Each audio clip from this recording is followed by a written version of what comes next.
The chapter starts and we are in a battlefield in which somebody is narrating, telling us how his father always told him to live for the house. He says that he always meant for him not to desire anything and always to follow his older brother's orders, and that really is kind of sad. We then see in the battlefield somebody and he seems defeated, and we hear somebody walk up. He says, "How beautiful is this view? I bet money cannot even buy it." We then see the other knights and they say, "A knight who can face all the renowned warriors in the continent," as expected of the younger brother of that person, and this guy has his hands behind his back, and I'm guessing that this is a great general. This guy then calls out for the guy's name, which is Boris, and his name is Sion Verte. The general opens up one of his eyes and it seems to be green, and that's how you know a character is pretty much evil. And our MC then brings out a dagger and he says, "Who ordered it? Was it the Emperor?" The general of course is like, "Oh, that disgusting dark mist. It is as the rumors say. You are an assassination of the mist." And our MC absolutely gets infuriated as we see some blood dark aura come outside of him. And of course, the guy mentions that this organization is something secretly blocked by us, the Knights of Light. And so this General Boris has to report it to the higher ups. However, our MC says, "Feel free to try after I shut your mouth closed with this final attack," and oh my gosh, and then he then says that he will guarantee that he won't have a mouth left, let alone a single tooth, and this is going to be brutal. Our MC says as he starts to power up that he needs to get out of here and find the mastermind behind the incident with his brother. He then says with a look of utter despair and anger, "I'll break through whatever things you have in front of me," and oh my gosh, we hear a voice and it says, "That's enough, Sion." And of course, Sion is absolutely shocked and he looks up, and it is a man with blonde hair and bangs, and he has awesome armor on. And our MC says, "The mastermind was my brother as hell." And oh my gosh, SL then walks in, and oh my gosh, I'm not gonna lie guys, this guy looks pretty cool. I'm pretty sure we can agree, and this guy looks absolutely overpowered.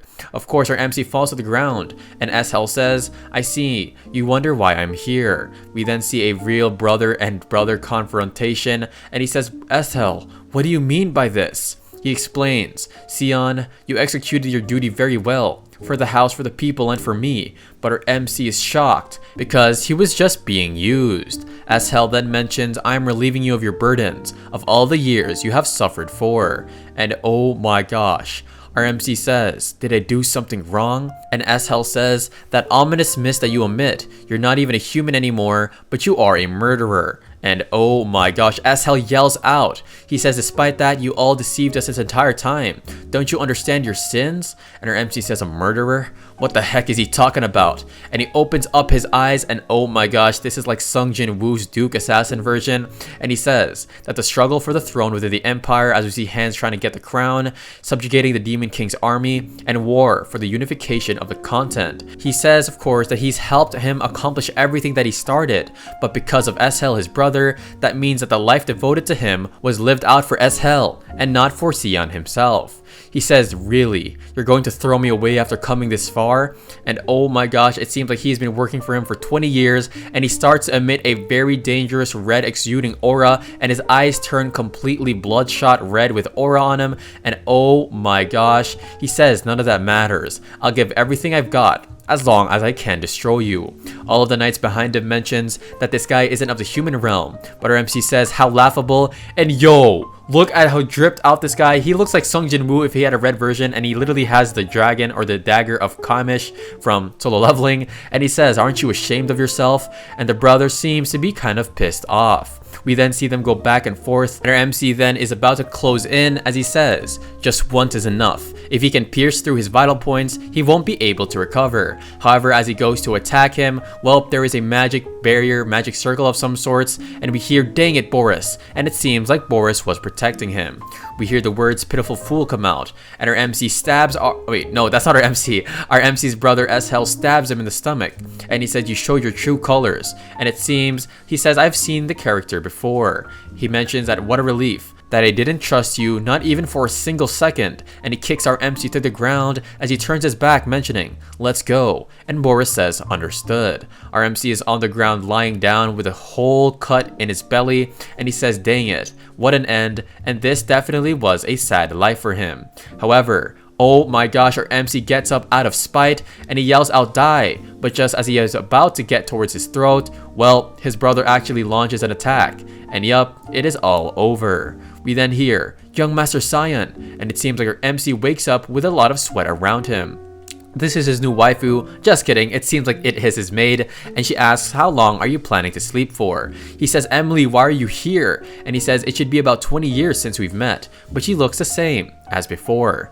He also mentions that this is the same room as before, and he says, "Wait a second. Could it actually be that I regressed to the time when I was young?" And yeah, bro, you're the MC of this manhwa, so yeah, you definitely regressed. But anyway, Emily says, "Young Master Cian." She mentions, "You're purposely dragging out the time because you don't want to spar, I see." She says, "Come on and let's go." Our MC says, "Spar? What do you mean?" He says, "What sparring are you talking about?" We are then at the house of Vert Dukedom. And he says, "I see, so I return to the dukedom of the past." And he wonders if it is a flashback. But it seems like he remembers. This is 985, the Genesis year. And of course, this is 27 years ago, and it is March 1st.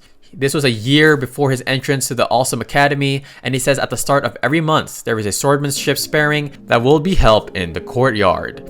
Anyway, he explains that this was a very important event where his father, the Lord of Fief, Duke Vert, personally watched the spar, and his opponent was his brother, Krantz Verte. He says that his brother, who was the same age as him and born from another mother, his mother Margaret Urzes, was the official wife of the Duke, and yup, this girl or this wife definitely seems like the one that is definitely mean to our MC. He says that as for him, an illegitimate child of unclear origin, and this guy looks so weak here. Oh, this is gonna change, guys, I promise you. He says he became the subject of mockery from everyone after being humiliated on this day.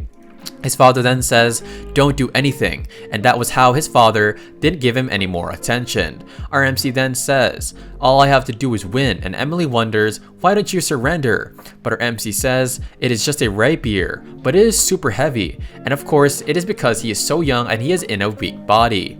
He mentions that this isn't a dream or a flashback, and there's no such thing as magic that goes back in time, so yes, he really did return to the past.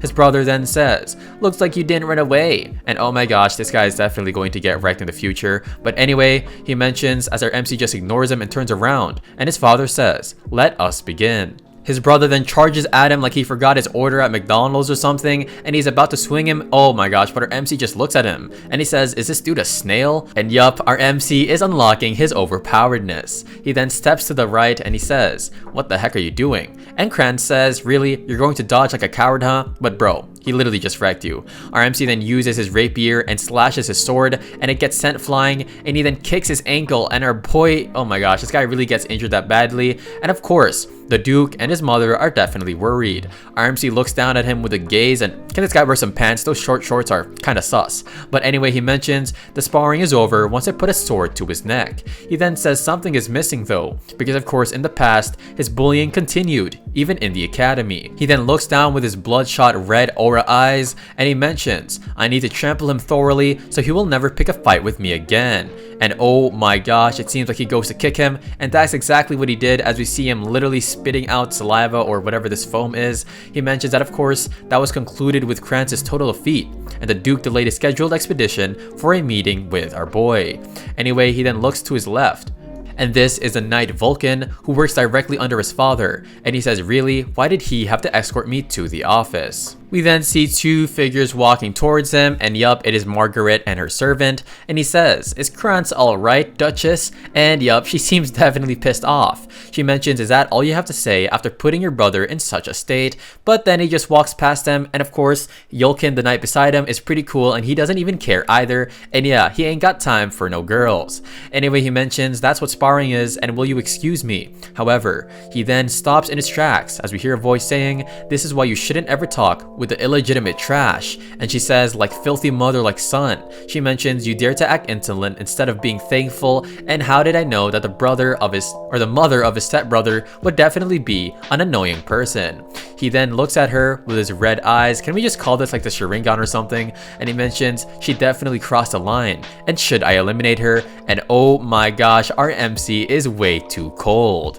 Of course, he says, "I'll make sure to do it slowly. I'll make sure she knows how to suffer." He then then mentions, you know that I will enter the academy with Kratz, right? She then says, wait, what the heck are you talking about? He says, doesn't your son need to graduate? Are you not worried about him? And yup, our boy just stopped her in her thoughts. She then says as she's getting ready to slap him, how dare you say something so indecent? However, our boy Yolkin the Knight just protects him, saying, my apologies, the Duke has summoned him, and I can't delay this for much longer. And oh, yup, it is that OP old guy in the manhwa, and he says, we'll get going now, your grace. And yeah, she has nothing to say because she's definitely just a weak piece of trash. Oh, sorry guys, so she's definitely just weak. Anyway, our MC is literally laughing behind the knight, and he says that the Duke's order is absolute, and his knight was ordered to protect me, so there's nobody that can stop this. Anyway, our MC then enters the room, and his father has his back towards him, and why do all fathers, or a lot of fathers, do this? Anyway, he says, the youngest son of Vertasion, I greet the Duke. He mentions that the last time he met in private was almost 15 years ago, and yup, this is Duke Wallace Verte. He is the ruler of Velius, an estate in the part of the UCF Empire, and people call him the continent's protector. And look at this dude, honestly, he seems kind of majestic, but hopefully, he's not really mean to the MC like he was in the past life. But MC, you know what, just beat up this dude. Just kidding.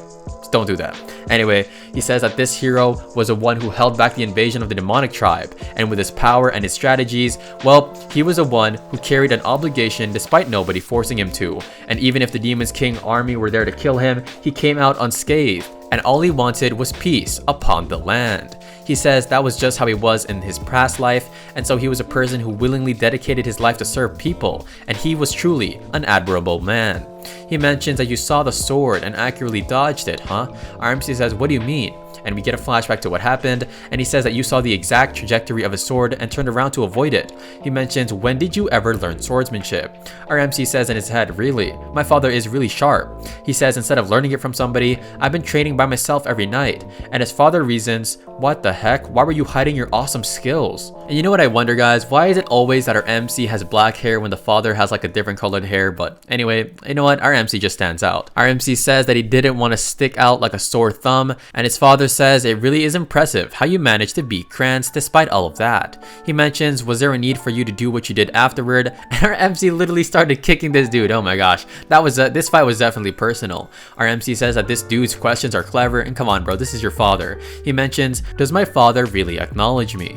Our MC then says he wanted to prove something. He says, I wanted to prove that I'm better than Krantz, and he's recognized the true meaning of a duel. His father's look turns into that of a kind of crazy person. He says, what a great answer. I didn't know you were this talented. He says, I one day hope you become a strong ally of S-Hells.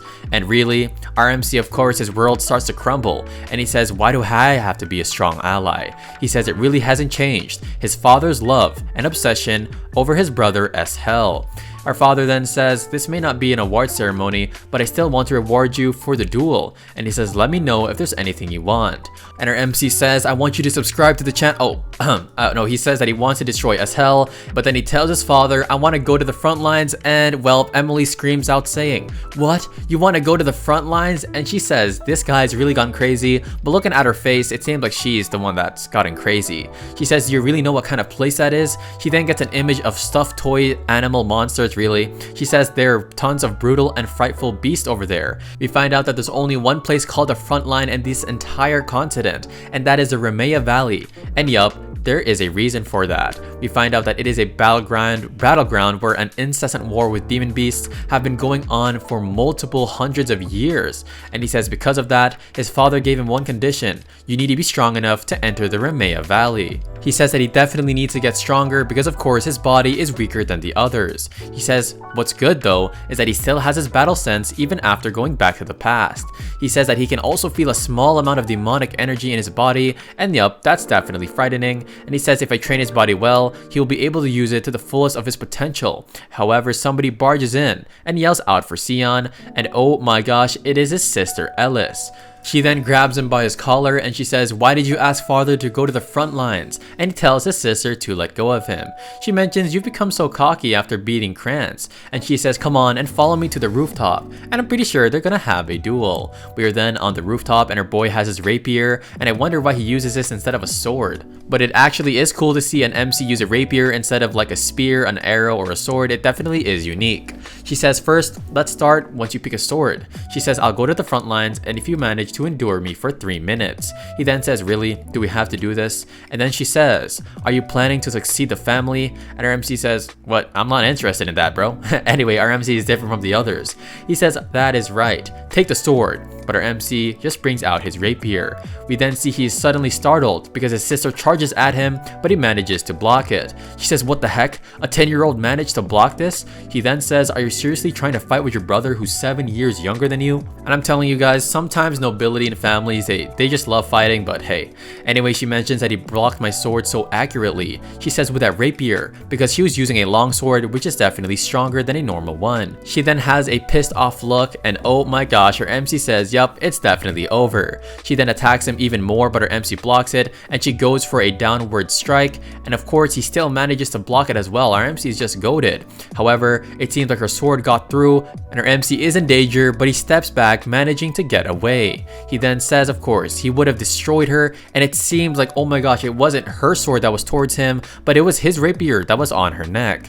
He says that most of the assassination techniques of the Miss Swordsmanship are for instant kills, and so dealing with her will be very hard because those are the only techniques he knows. She then says, she starts to chant, "O earth, O wind, come to me, become my sword." And this is 6-star grade magic, and I thought she was about to summon the avatar. But anyway, she then uses the aqua blade, and oh my gosh, this is kind of reminding me of Black Clover, of Sylvia, or Noel, you know what I mean? But anyway, he then wonders if she's trying to actually eliminate him, and she yells in her head, or she yells out loud, "I can't lose, I can't lose, I can't lose." And look at her face, guys, she's gone completely psycho. RMC literally jumps onto the roof, and he says, "I have no other choice." He then charges towards her at lightning fast speed, and he says, "Stop hesitating and just come out." He yells out for Yulkin, and yeah, RMC knows plot armor better than us, and so Yulkin the Knight comes out of here, and he stops both of them, and we see a huge flash of light come out into the sky,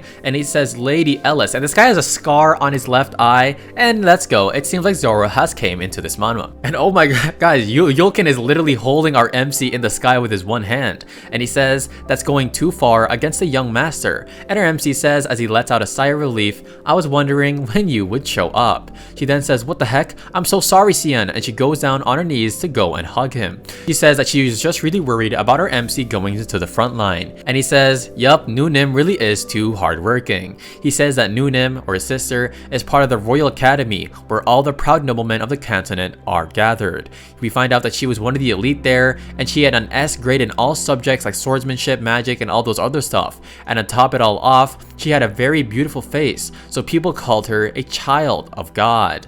And he also mentions that Nunim, who had wielded the sword since she was little, was called the protector of the continent, alongside the eldest son, S-Hell, and yup, we all do not like S-Hell. She says that not long after she joined the Knights, she met an ugly death. And then he hugs onto her even tighter, saying, "I really missed you, Nunim," and he says he will protect her next time, or this time. Anyway, she looks to her left and she says, "Anyway, Sir Yulkin, aren't you the Duke's knight, and didn't he just go on a business trip?" He explains that I was carrying out his order to guard young Master Cien, as he sweats a bit nervously. He says, "I couldn't tell you earlier because I was told to act in secret." And RMC says, "Really? I've been feeling his presence since I left the office." And yeah, guys, our MC is just that guy. Anyway, he mentions, "Why did father make it a secret?" And then our MC actually just falls asleep because he used up too much of his power.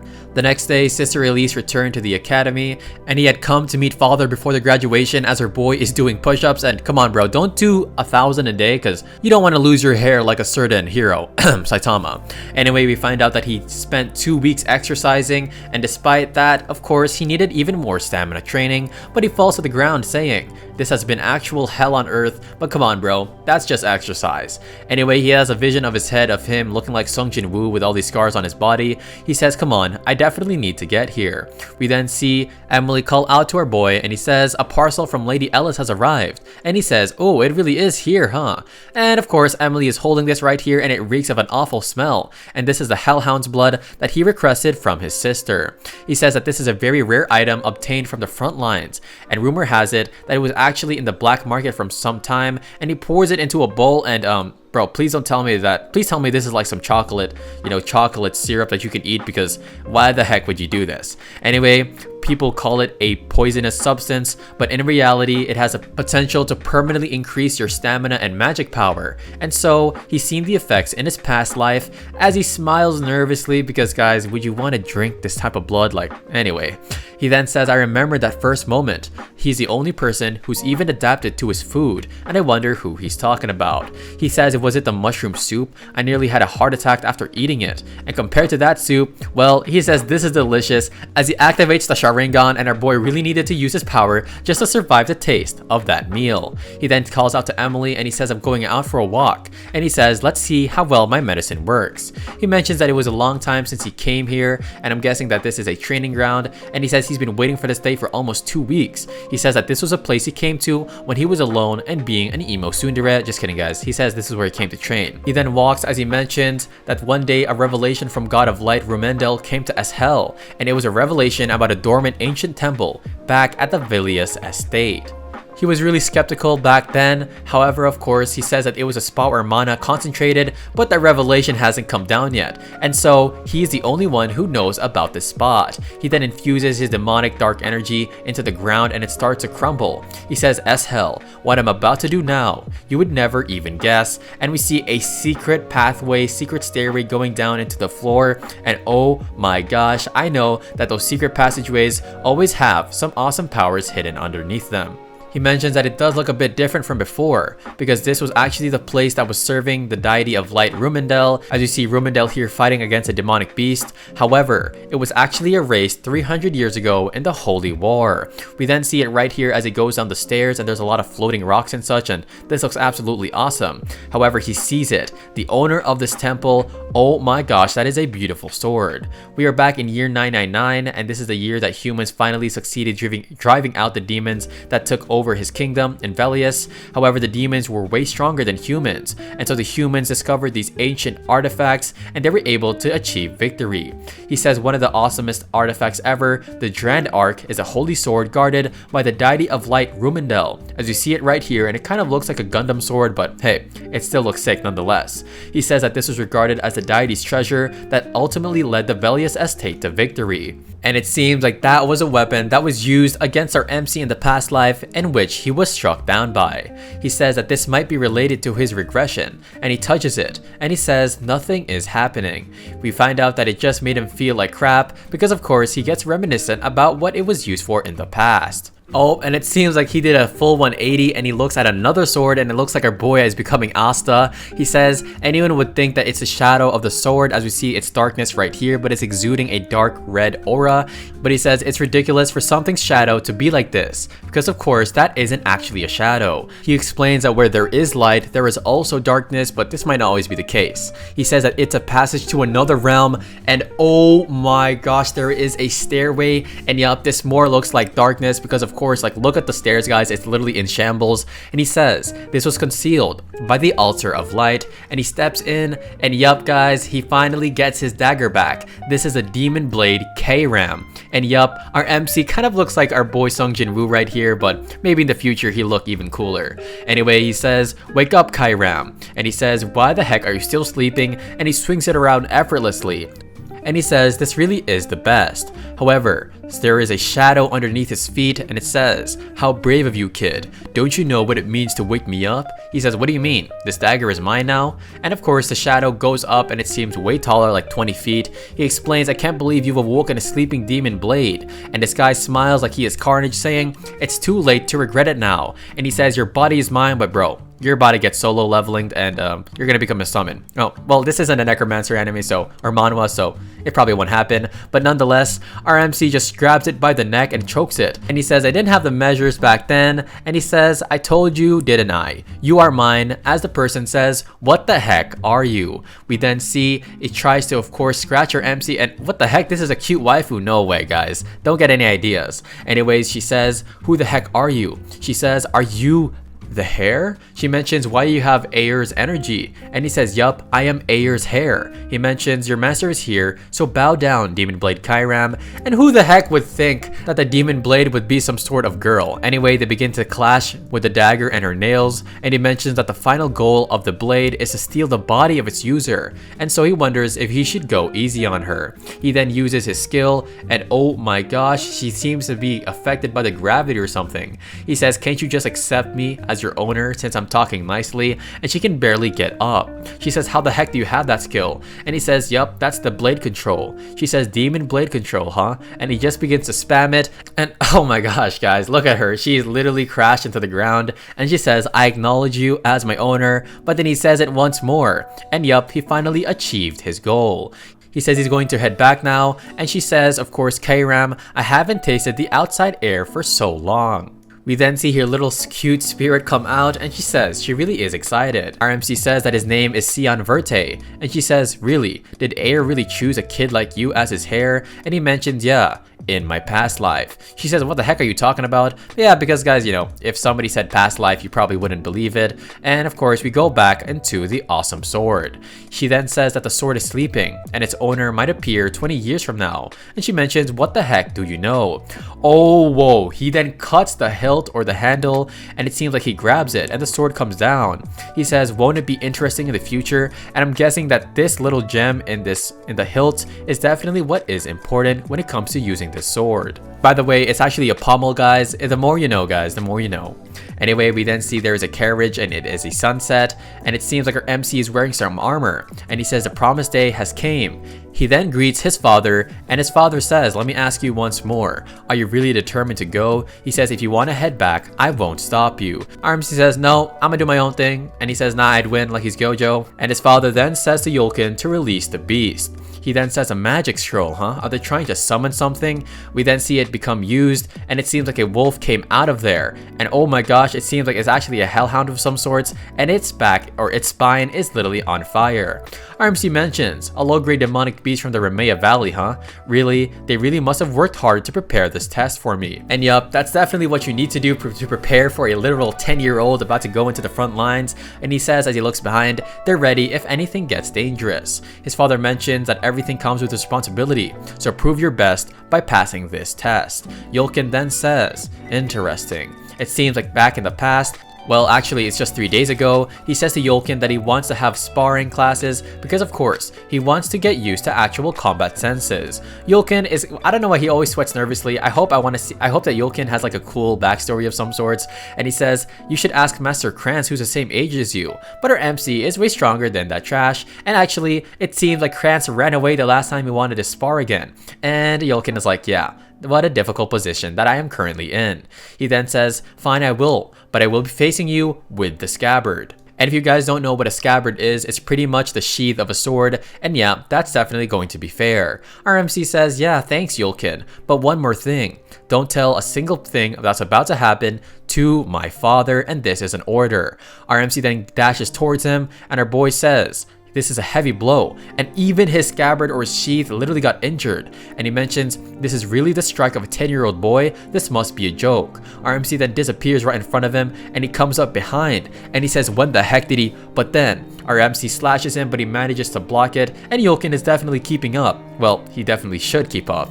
Anyway, our MC then slashes him again, and he says, it looks like I still can't defeat you. And he says to Yulkin, such great work, thank you for helping me. And Yulkin seems pretty tired here, or more so surprised. He says to think that the frail young Master Sion has definitely grown that much. And Yulkin says in the present, the young Master Sion can overcome any test in the world, and it's time for him to defeat this hellhound. We hear it comes, and the hellhound comes crashing towards him. RMC then slices it as he looks back, and it seems like it didn't get that much injured. And he says, I'll end it with this attack. And kaboom, he slices its neck off, and then he throws the rapier into his neck. And his father gives a very wide smirk.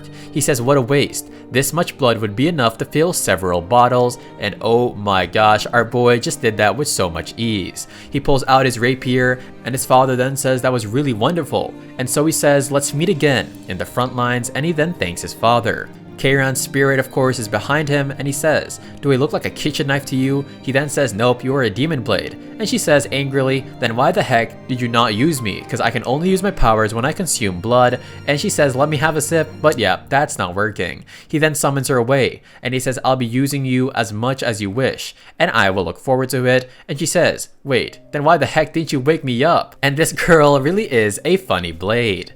Anyway, we then see the ogres coming in, and we hear the bell starts to ring. And our MC's father says, "Spare nobody." He says, "Let's deploy the bondage of salvation." We then see a cross here emanating a very bright light, and it seems like there are magic circles under them, and they are now bound by some sort of awesome string. Our MC's father says to go in charge, and yup, it seems like these ogres are definitely going to meet their end.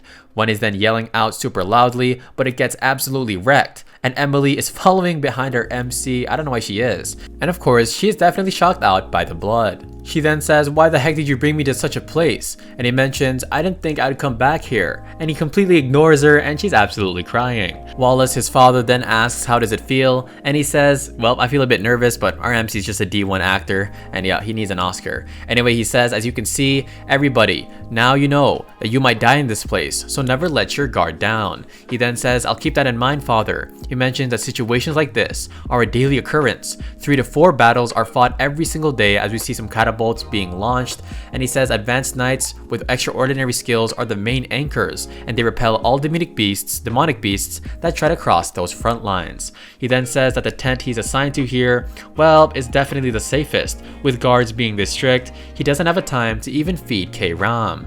However, he says, "Do I really have to wait till the evening?" And he wonders what Emily is doing, and oh my gosh, this girl is actually so scared, and she says, "We never know, we might die." But her MC says, kind of nervously, "Really, just pack your stuff and just go home." She then says, "How can I? You can't be without me." She mentions, "If I run away because I'm scared, there are demon beasts everywhere, and who's going to help you?" And her MC doesn't need you, bro, he's way too strong. Anyway, she says, "It's time for our meal," and her MC gets kind of pissed off, because he says, who the heck does she think she is? And yep, she definitely is not the boss of our MC. We then see he has a doll. What the heck? He has like a voodoo doll or something? He then tucks it to sleep, and we hear Emily behind him, and she says, "Are you going out to exercise even in this place?" And she says if Duke found out, he would be proud of you. He says, "Yep, I'm going to go, so I'll leave the rest to you as usual." And she says, as she's half awake, "Yes sir, I got it." Our MC then traverses, and he says it's difficult to roam around freely, and he's actually using the third assassination technique, Fog Glide, and he says if my memory serves me right, then yup, there will be a danger zone infested with monsters here, and this is the perfect place to test out K-Ram.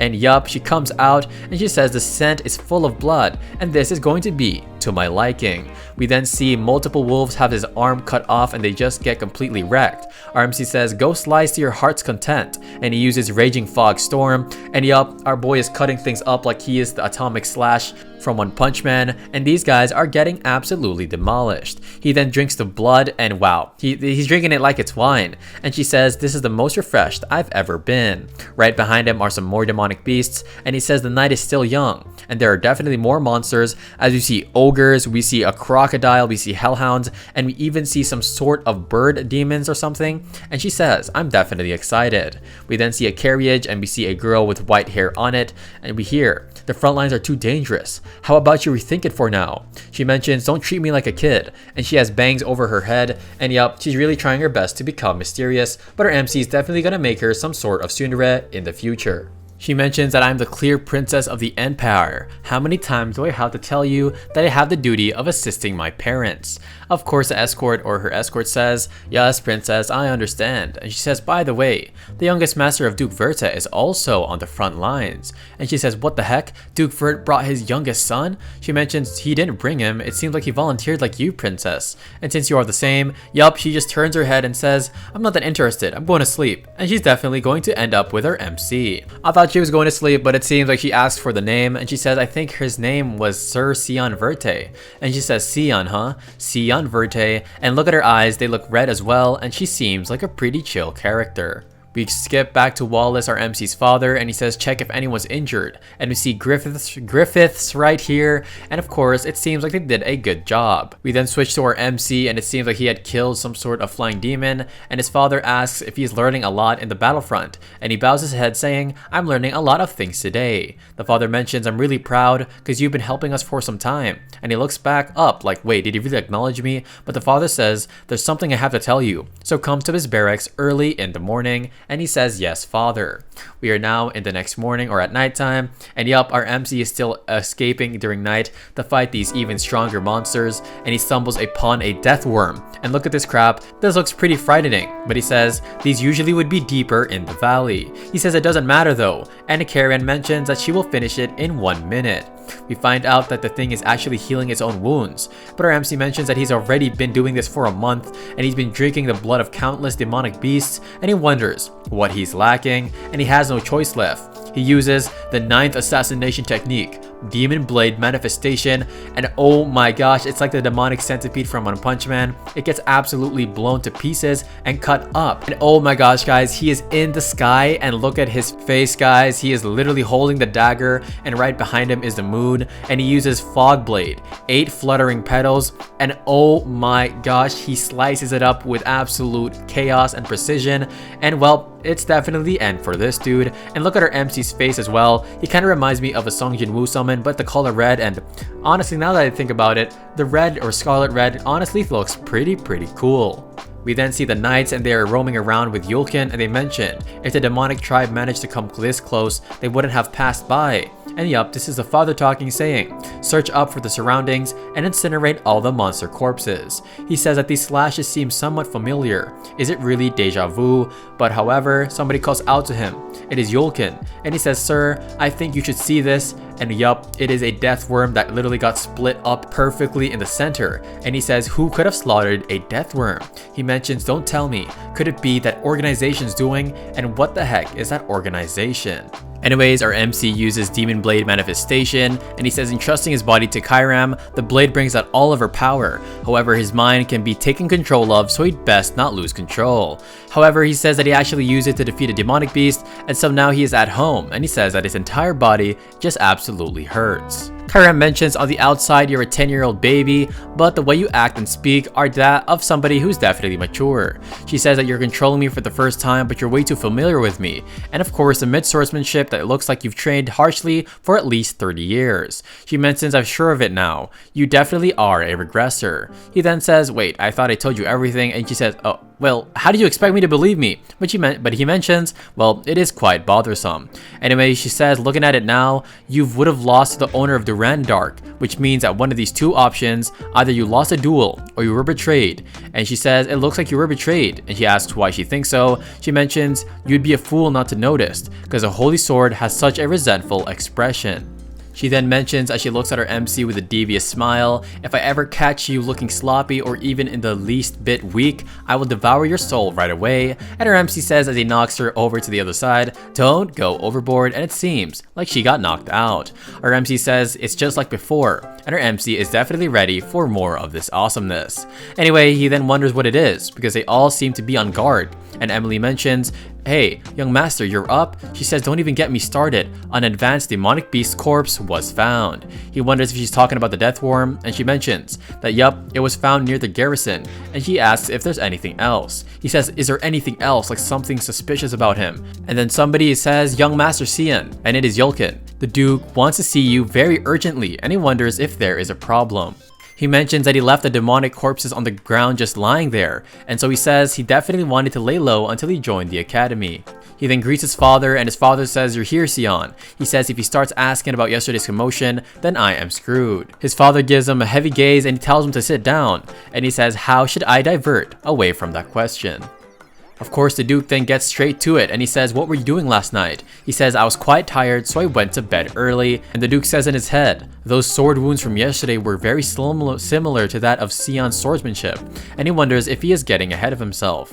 Our MC then says, is there something wrong? And he thinks in his head, is there really a possibility that a young boy could have possibly done that to that death worm? He then says, father. And then of course, the Duke says, you're aware of what happened last night, aren't you? He says that it appears that the secret organization of assassination was the one behind it, and their name was the Mist Organization. And of course, our MC is way more familiar than that than the Duke. The Duke then explains that they have been around since ancient times, and although they don't know their objective, they've massacred actually a lot of nobles under the disguise of purification. And so they are definitely infamous for leaving a black fog in their wake. As you see, a really scary dude here with purple lightning coming out of his eyes and a skull mask, and he says they suddenly vanished one day. They were last seen 300 years ago, but the black fog was spotted once again with the remains of the death worm. He says that that black fog is undoubtedly left. Oh my gosh, it's actually the trail of Aer, the deity of darkness. And he says that is a very source of power. The Duke then says on his speculation, the one who slew the death worm and the other demonic beasts were the Mist. And our MC says, what the heck, incredible. He was able to depict that of course a culprit based on wounds left by the organization, which was vanished 300 years ago. And so his father is definitely sharp. He then says that he'll report the incident to the Empire, and he says please be careful. RMC then smiles and he says it seems like I'm getting away with it. The Duke mentions let's end this here, and he wonders if he knows about today's visitor. RMC says yeah, I heard that His Highness should come visit us, but what was it scheduled for today? And of course he then, oh my gosh, he's locking in guys, and he says I'd like for you to do me a favor. And he says, oh crap, I wonder what that is. And he's probably gonna have to rizz up that girl. But anyway, we then hear a trumpet sound, and we hear, make way for His Majesty. The Duke and everybody then bow down and kneel, and they say greetings to His Majesty, the Honorable Emperor, and the Emperor has white hair, and he says Wallace, and it seems like they're old friends. He says, yup, we are definitely old friends, so there's no need for you to be formal. But the Duke mentions, Your Majesty, how could I do that? And of course, he then sees our boy Sion, and he says, is that your child? And then of course our MC mentions, greeting to the Emperor, I'm the youngest of the House of Verte. Of course, the Emperor mentions for such a young boy to endure conditions at the front lines, you are definitely extraordinary. And our MC mentions, I was curious about what favor he needed, and it turns out all he wanted to do was for him to play the role of his son. We get a flashback to the past, and we find out that he stayed at the mansion not caring whether or not the Emperor visited, and so he's moved by his father's trust in him. The Emperor then says, perfect timing, I wanted to introduce you to someone. We then see it is a girl from last night, and her name is Erin Sevelrus, and that's actually a cool name. And yes, she is the 5th princess of the Empire, and look at her drip guys, she seems pretty cool. And yup, she seems pretty demure here, but I'm sure she'll definitely change up in the future. Our MC says, this is the unfortunate 5th princess. And it seems like the favor that his father wanted was to escort Princess Erin. He says, what am I supposed to do? And oh my gosh, this table is pretty cool. It literally has like the continents and the map of the world here. He says, I need you to keep her company. RMC mentions, I remember seeing her at the academy in my previous life. And he says, I believe that was a couple of times while switching classes. And well, our MC isn't a Rizzler in his past life, but things might change, guys. But anyway, he mentions that there's no harm in getting to know somebody from the royal family. And if anything, he wishes nothing more than to have a good relationship with her. He says, even though I'm not interested, I understand my dad's intentions. He says that he's probably hoping for a friendship similar to the one he shares with the Emperor, but of course he chose the wrong person because he says that Erin, that 5th princess, is definitely not capable of doing something like that. He says although it's inconvenient, he definitely has to follow his wishes, as we see them right here, and we see all of the knights as well as the Duke and the Emperor all walking towards the battlefield.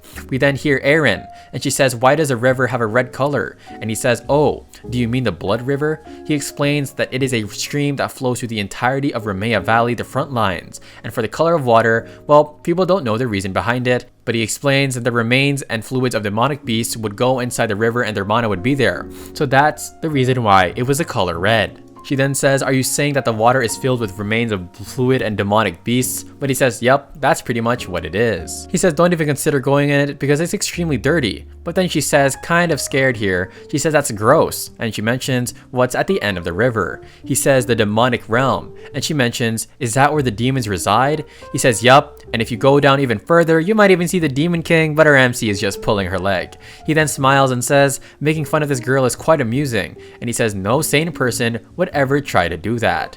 Anyway, we then see Emily, the 5th princess, and her MC look up to the air. look up to the air and they see a shining light. He says that, wait, that's coming from the direction of the 3rd West Sentry Post, and it seems like a golden light means that they encountered some demonic beasts. Eren turns around and says, wait, they just appeared? And of course, our MC's father says, Knight of the Guardian Division, come follow me, so we will fix this problem. Wallace mentions that I'm somewhat disappointed. He says, did you really believe I just came here for a visit? He mentions that it was getting quite boring, and oh my gosh, it seems like the Emperor is going to take place in this battle as well. The king says the king's army will join to eradicate the demons, so focus on eliminating each and every single one. Our MC is told to go come with them, so he says, I will do so. Of course, Eren seems kind of like a tsundere. She's turning into one, and she says, hey, can you actually fight demonic beasts? He mentions, yep, although I'm mainly supporting from the rear. She then yells and says, take me with you. And he says, what is this brat saying? She says, we're the same age, so of course there shouldn't be a problem with me joining. And yeah, like I told you guys, this girl's personality is completely different from what we saw in the first chapter, or first chapter we saw her. So yeah, she says, I don't care, nobody's going to stop me no matter what. And her MC seems kind of pissed here. He then calls out to Yolkin, and Yolkin is behind Eren, and he gives off a cold gaze and a cold breath. He says, I will escort Her Highness to safety within the garrison. And he then tells the princess to go along with him. She then yells out saying, how insolent of you, as she points towards him. How dare you treat a princess of the empire? But then he looks her in the eye with a wrist stare of, I don't think that's a wrist hair, but he says, countless knights may lose their lives because of your stubbornness. And he says, in the heat of battle, any decision you make decides whether you live or die. And she starts to tear up because of course she's getting intimidated. He then walks forward and he says, go back if you're behaving like a spoiled child, Your Highness. And our boy really is just talking like he is talking to some sort of friend. We then see it is a huge monster right here. I don't know exactly what this is, but they are called to go stop them. The father of our MC mentions, protect His Majesty and wipe them out. They all charge towards the enemy and I hope they don't get wrecked. We find out that the emperor of the Yusef Empire, Dion Selvarus, had 2 wives, the deceased Diana Kusel, and the second empress considered to be the real authority. Her name was Cassandra Nepellus. The former princess had given birth to the first prince and the second princess, as we see that there are 4 children here actually. However, the 5th princess, Aren Savelrus, was born from a nameless concubine who was a commoner. And guys, what's up? Guys, every single king or nobility, like somehow, guys, the MC or somebody important to the MC, they're all born from a commoner of some sorts, but hey, I like the story nonetheless. We find out that she did not let herself submit to the gaze of others, and she studied and strived earnestly more than anyone else. And however, due to the works of those that found her to be displeasing, well, she was cast away, and she was called the Unfortunate Princess. It would have been best for her not to do anything at all. But of course, Karen is saying, wait, isn't that what you heard from your father in your previous life? And our MC says, it's different from my case, because yeah, politics is definitely complicated. Anyway, we then see all of these demonic slimes or slugs getting wrecked, and Sion says that the Emperor is impressive. The Emperor uses Holy Lightning, which is a strong ability, and wow, all these slimes or slugs get absolutely incinerized or lightning bolted. I don't really know the word. We find out that the Emperor's Dion's magic is at 8 stars, and if he didn't become an emperor, he would have taken the position of the president of the Magic Council. And he says, I bet medium grade demonic beasts are nothing for him. We then see Wallace and the Emperor, and they are taking a drink. However, Wallace says, why am I the only one to be drinking? And the Duke says, I've restricted myself from drinking in times of war. Wallace mentions that a thought popped up into my head. You mentioned that you were curious about the affairs within the Empire. And he says, there have been cases of assassination targeting nobles in there, and so the tension is greater than ever. The Duke asks if they have something in common. And of course, the president says, or not the president, the Emperor says yes. The assassinated nobles were all listed separately in the Empire, and pretty much they were all corrupt. He then asks if anyone comes to mind, but he says that the followers of the Black Fog have started their activities. And the Emperor says, your words do make sense, but we will have to do further investigation. He then says, I would like to thank them for getting rid of their scums, but he cannot let tension rise any further within as he pours himself another glass of Hennessy. Or I don't think that's Hennessy. The Emperor then says that some danged noble was running off their mouth, talking about how the 5th princess could be the suspect and mastermind behind all these incidents. And of course, the Duke says, are you saying that there are signs of attempts to connect Princess Eren to those scoundrels? Emperor says that he has been silencing them under reasons of being nonsense, but it is certain that there are no intentions to use that child. He then mentions, "Should I die earlier than you? I would like to make a request as an emperor to please take care of my child." And the Duke says, "Your servant Wallius Verte will definitely obey His Majesty orders," and they then bid farewell. We are now back towards the tent area, and our boy says, "Do you need something else?" Because of course he's getting ready to leave. She says, "It's the princess we're talking about." She mentions, "Did you really end your escort to her in that manner?" Emily gets furious, but her MC says, "What the heck? Do you think I went on a date or something?" He then says, "Anyway, I'll leave the rest to you," and she wonders if he's going out to exercise as well, even though it's raining. He says, "Don't worry and go to sleep." But oh my gosh, there is somebody outside, and it is a princess. And she says, "If you're not busy, could we please talk?" And Emily is very happy to see Her Highness. We are now outside of the tent, and there's a lot of guards outside.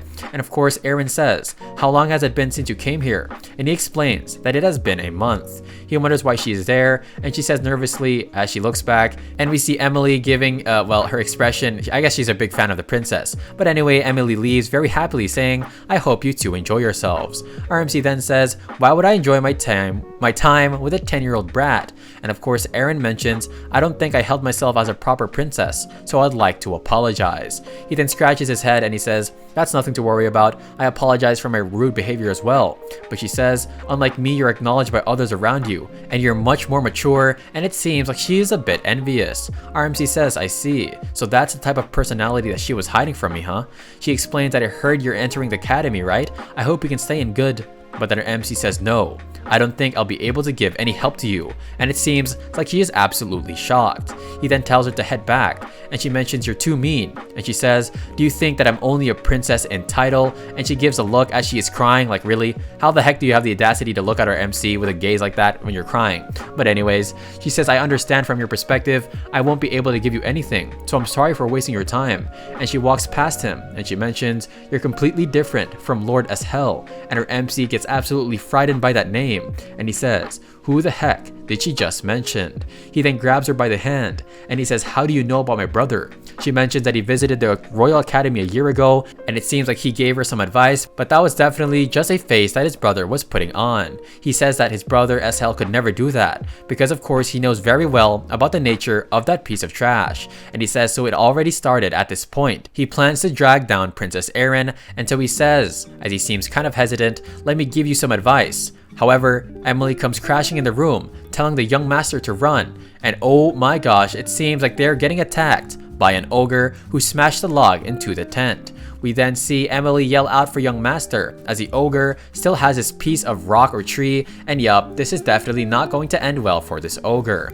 Emily is yelling out for the young master, and the emperor and the duke are informed of this, and we hear that yes, the ambush from high-grade demonic beasts have started, and it even seemed that Princess Erin has been swept up by the attack. The emperor mentions secure the safety of the princess, and of course the emperor says in his head to think that the princess would go to the borders. Who was she trying to meet in that dangerous area?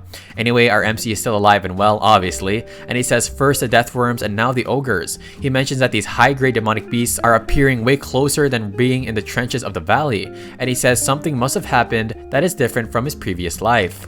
Emily then begins to cry, saying she almost thought he died, but come on, the MC doesn't die like that. But anyway, our MC mentions that he subjugated the Demon King at an army at one point, so there's no way he would die to a mere troll. Anyway, we then see Emily looks back in utter admiration as soon as Aaron speaks, saying, "Would the knights at the camp be fine?" And Emily says, "Yup, they're super strong." Aaron begins to cry, and she says, "If the knights that came with me died." However, it seems like all the knights were okay, and they try to comfort Her Highness. Anyway, one of the knights also mentions, "We will protect you with our lives," but it is too late. Right behind him is a hand, and oh my gosh, he is then grabbed by the troll and the ogre. But our MC steps in front of Aaron, and of course he says, "Just as I thought, these monsters are all after our MC." He then tells Emily to run away, and of course Emily and the princess to run away, and Emily says yes. And of course our MC says, "Oh my gosh, Emily sure is fast to answer. She didn't even give it a second thought."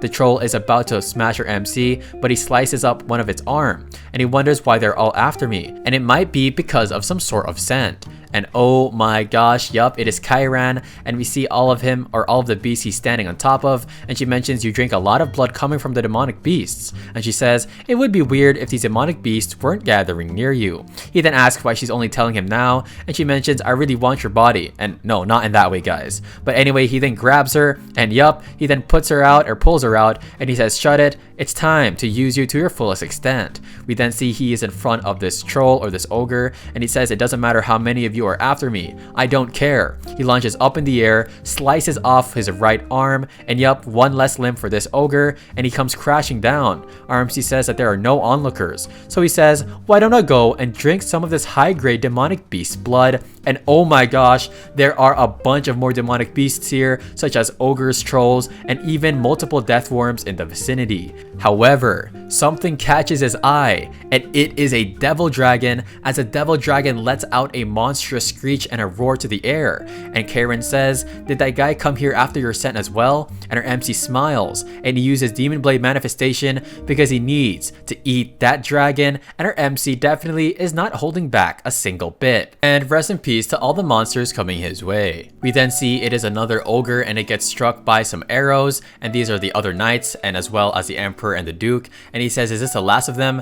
And Duke Wallace says, yup, that seems to be it. The Emperor then mentions, are there any traces of the princess and the young master? And the Duke says that their tracks ended at his son's tent, so my apologies. He says you must be worried sick about his son, but then, oh gosh, yep, our father says, there's no worry, what's important is the princess. The father then explains that if he's a member of my household, he should be able to take care of himself. We then see somebody run in and say, Majesty, we found her highness, Princess Erin. He says, are you certain? And yep, bro, like, what do you mean are you certain? She just comes running in. And anyway, they're glad to have reunited. He then wonders if she's hurt anywhere, and she says, hurry up, we need to save them. And of course, he says, who are you talking about? She says, young Master Cian, because of me, he is... But oh my gosh, the Emperor starts to sweat nervously, and right behind him the Duke as well. He then asks them, you were the maid that Cian brought here, yes? Emily says, yep, that is right, my lord. He then says, speak, what happened? And he looks down with a gaze, and I would think that this dude is a heavenly ruler from Solo Leveling. She then super nervous, and she says, young master became bait and led the demonic beasts away. And then one of the knight mentions that I know the location, and if you command me, I will lead the forces and rescue the young master. The Emperor says, what are you doing, Wallace? But then Wallace says, we will not go. Of course, the Emperor mentions, are you truly saying that? He says that if this outpost were to fall, the demonic beasts would be able to make their way into the Empire, and oh my gosh. He says we must fix this base at once, and that's how we'll be able to prevent greater losses. And of course, Emily and the knight are all worried like, wait, what about the young master? And of course the Duke says that child has fulfilled his duty by safely evacuating the princess, and that is the House of Verte. And yep, that would definitely be an honorable death for MC, but he ain't dying, bro. Anyway, of course, Erin says it can't be. It's all because of me again. However, we then see something begin to happen, and she says it's a sound. And oh my gosh, it is a dragon, and Cian is on top of the dragon, and wait, what the heck is he doing here? And I'm sure that they are definitely shocked as to what is going on. A dragon. A dragon is a being closest to the creator deity, and not only that, it is a noble being. The chances of meeting one are 0.00000000001, and so it is the ultimate life form that mere creatures like humans can't even dare to approach, as we see our MC literally jump off of it right now. Our MC says it certainly is an honor to meet such a being, but why the heck is it flying above the people it shouldn't meet up with? And it is, guys, it's literally flapping its wings and everybody is getting pushed back. Erin yells out for Cian, and of course the Emperor says, Wallace, why is your son on such a being?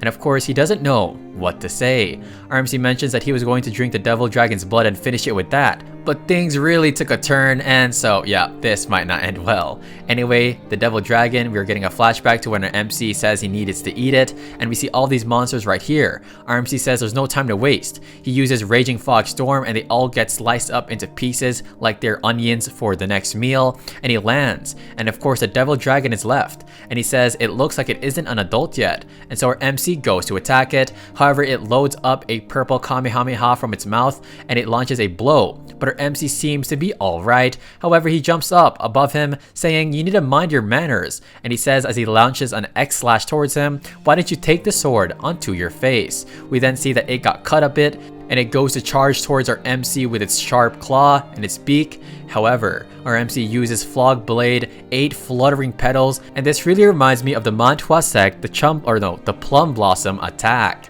Anyway, our MC then says that his shoulders are definitely creaking, and so he needs to finish this in his last blow. However, the monster then lets out a shriek, and our MC says with his dagger in front of him, "I'm not going to fall for this trick, but oh my gosh, guys. Well, it seems like this dragon had another trick, and it is the ultimate trick of running away. And he says, I won't let you go, so stop right there." We are now back in present time, and our MC mentions that he thought he was going to be fortunate enough to take it down. However, it seems like the dragon went over human territory, and he says, how the heck should I figure out this situation?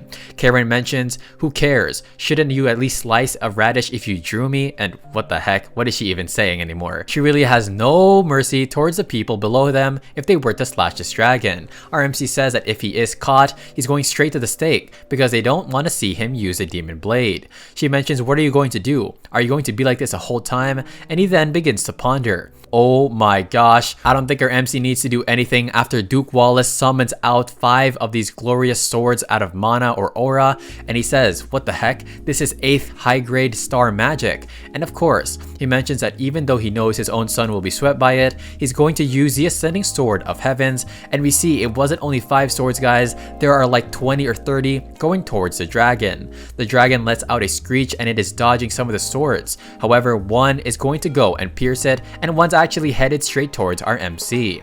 He then jumps off, and of course he manages to dodge it, and he is beginning to fall to the ground, and he says, really, I didn't manage to get my special meal. Karen then says, hurry up and fly, or are you planning on kissing the ground? But then she says, really, do something or you're going to die. But our MC definitely knows how to solve this. He says, I don't have to die after all, and as he is falling, he then says, yup, that is the water, and oh my gosh, he's gonna go into that ugly and very bacteria-filled water, and yeah, I think there's no filter for this water, guys.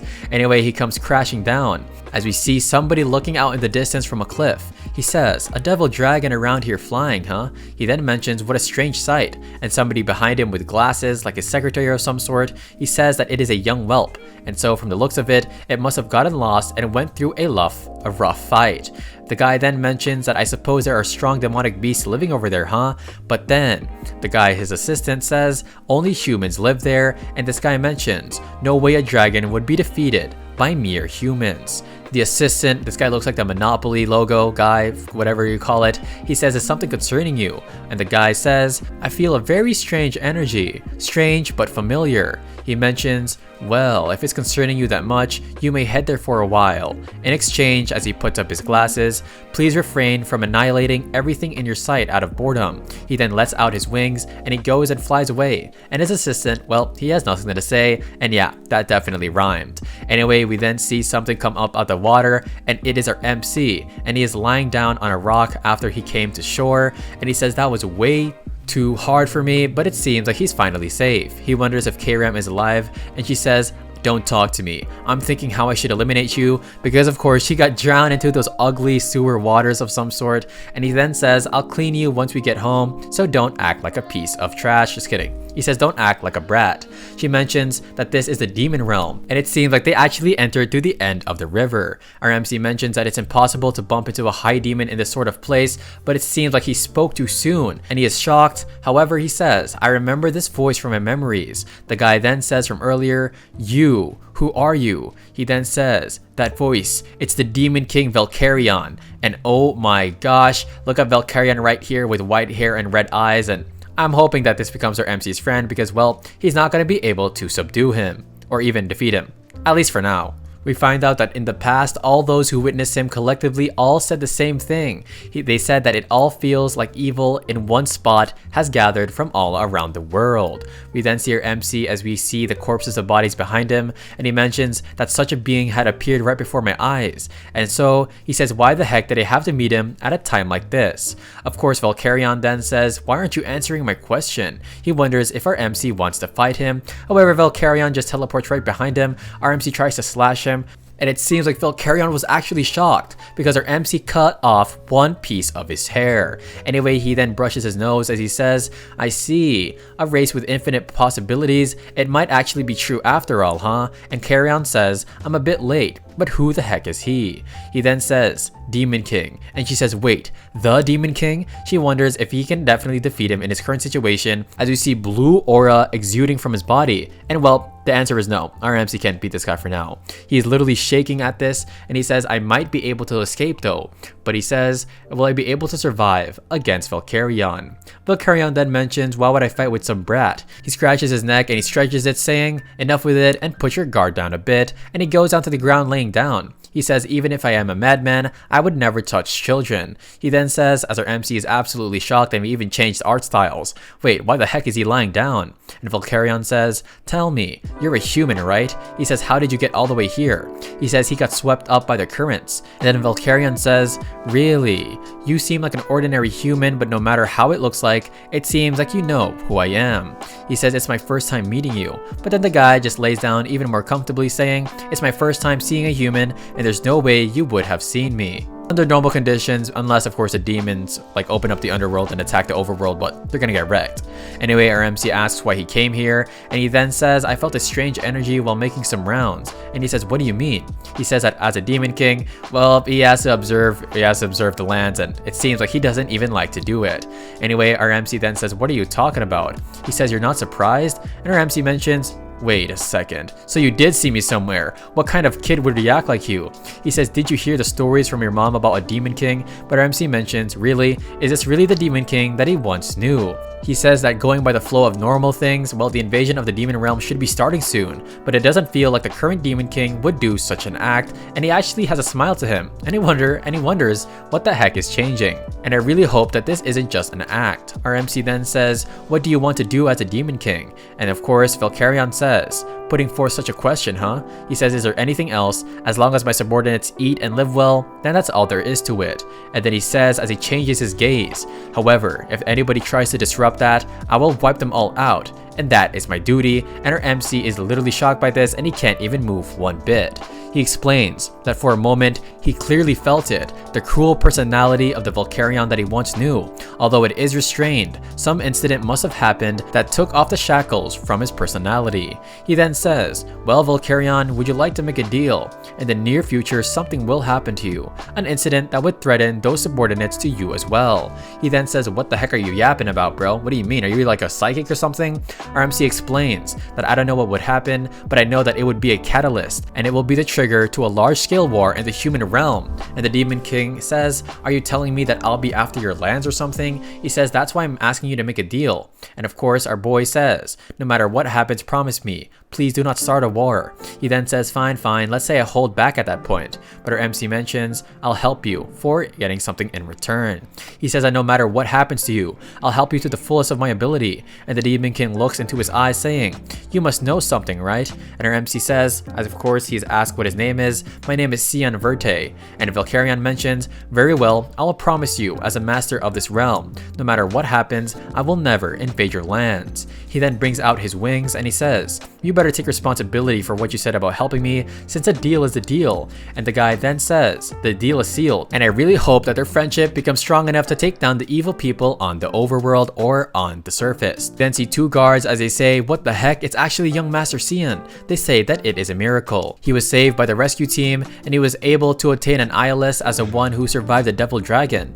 And of course, the place he returned to was actually a monastery at the borders of the Veleas front lines. He explains that it is actually used as a military hospital. And of course, Aaron is on his bed or beside his bed, and she is saying something. He says, I thought this would have been over with without any issues. And then she says, would you be mine? Oh my gosh. No way, bro. Not this early on. Anyway, she then says, would you be mine? And of course, our boy says, what the heck is this princess saying? Of course, he says, I don't want to. And she is so shocked by our boy's MC negative rejection Riz, and yeah, she has nothing to do. And she says that's expected, since I'm the 5th princess with no power. And he mentions that this girl really is starting to annoy him. He says that the Princess Aaron he knew was really weak, However, the end is going to be obvious, but he cannot erase the thought of that dude, of course he's talking about his brother, SL, being the mastermind behind her misfortune. He says, currently, you aren't able to give me any benefits, your highness, and of course he says you have nothing in possession, and well, there's a lot of political risk if he were to be hers. And yep, she seems definitely shocked, and well, kind of targeted. Anyway, he then mentions, I'll be watching over you until you're able to own what's necessary. And she says, what do you mean? He says, this is a promise, so don't be disappointed. And she says, I clearly understand what you mean. In other words, you're going to tell me to improve so I can be acknowledged, correct? And she says, just you wait. I will make you acknowledge me, and oh, well, I'm pretty sure we've seen this like a couple of 100 times, depending on how many mono you've read. By the way, how many mono have you guys read? I think I've read over 200 at this point. Anyway, she says, thank you for surviving, I mean it, as she walks away. We are now back at the rear camp on the outskirts forest, as we see some dude wearing a fur coat, and we see that he has some sort of awesome purple glowing cube here. He says just a bit more. However, we hear a voice saying, Reynald Crimson, so it was you, and he cannot even move his body. We hear a small dimension box considering the timeline. Was it before it was commercialized? And oh my gosh, it is our MC in a cloak. He says, I believe it was a masterpiece created by the Magic Council of the Garam Kingdom. And he says, I've been watching you for an entire year. And wow guys, our MC even fooled us because, well, we didn't even know this dude was doing this. And he says it seemed like somebody was secretly smuggling things within the Empire.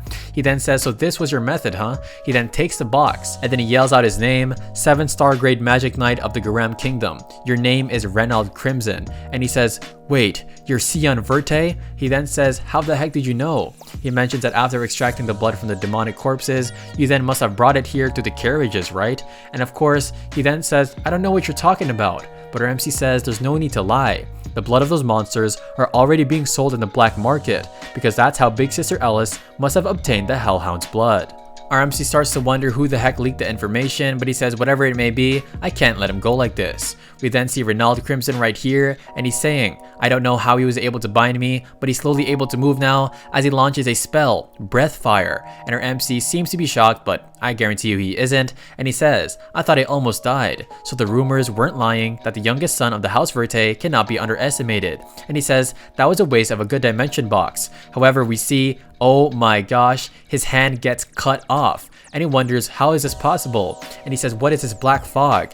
And then of course, Reynald Crimson says, don't tell me, it is the Miss Assassination Group. But before he could say that, he gets choked into the wall. And yup, our MC says, now choose. Do you want to confess about the smuggling routes and the informant? Or do you want to feel every pain possible and go to hell? We are back at the Villias Western Border trading site, and everybody is having a good time trading and such. And this dude even says, is it 2 boxes this time? Looks like we can sneak out more. And they open it up, and oh my gosh, it is Sir Reynald's head. Oh wow, that's kind of brutal, guys. And they all wonder who the heck could do this. RMC is then watching from above, and Karen then says, are you really going to let those guys off the hook? And he explains that should serve enough as a warning. We find out that Reynald Crimson smuggled the blood of monsters without the Empire knowing, and the items that he smuggled were headed towards the Magic Council of the Garam Kingdom. But what the heck is a Magic Council of the Garam Kingdom?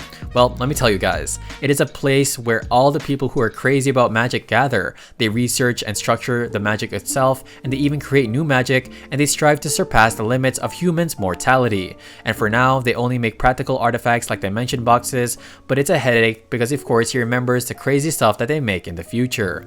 He says that he has to stop them now, but Karen asks him, why does it seem like he's only living for himself? He mentions that they simply don't want more users of the blood of the demonic beasts, and we arrive back towards the Yusef Empire in a certain mansion. Somebody is then looking up into the sky, and it seems like it is Eshel, and he says Sion Vert. He went to the front lines with his father, and oh my gosh, our boy really got an escort here, oh my gosh. And she says, oh, you mean your sibling from another mother? And Eshel says yes. He's quite the concern in many ways, and he says, looks like I'm going to have to see him after a while. But come on bro, you're about to get slapped in the face with our boy's impeccable power, and give him 3 years when he turns 13, or maybe 5 when he turns 15, and yeah, you definitely won't stand a chance. Anyway, Emily says finally this horrible life in the front lines is over, and of course she's so happy, saying the academy wouldn't even compare to this dreadful frontliner, right? And our MC says yeah, but for him it's going to be the start of a new hell. He explains that the academy wasn't a place that suited Emily's expectations because, well, she didn't understand that there was ruthless ploys there with all sorts of schemes, and so it was a social party site where envy, jealousy just actually ran out of control, and studies weren't even of the greatest importance over there compared to the echo chambers. She's so happy and she's so bubbly, and she says, let's go, they say a lot of the academy instructors are handsome, and she says, oh, what should I do? And what if I get into a K-drama romance? And what? Yeah, I don't know what she's thinking, and our MC wonders if she's really going to tag along. Our MC then steps down some sort of stairs from a carriage, I'm assuming, and he is walking around, and he notices somebody. And yup, it is his brother Krantz, and he says, hey there, but Krantz just runs away. And Keiron says, what the heck is up with that idiot? And he explains that he's my half-brother, but there's no need for you to worry.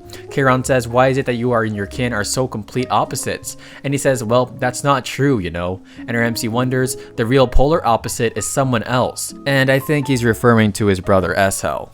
But anyway guys, let's go on to the story. We then see he enters a mansion and everybody there, the maids, the staff, and the butlers, they all greet him safe returns, of course, because he finally arrived back, and he says that they didn't even glance at his direction before, but now they're putting up some meaningless courtesy.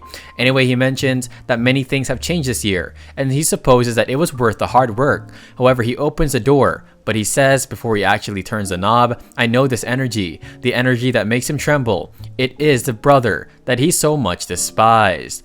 Oh my gosh, Eshel then says it's been a while, Sion, and her boy says to himself to stay calm.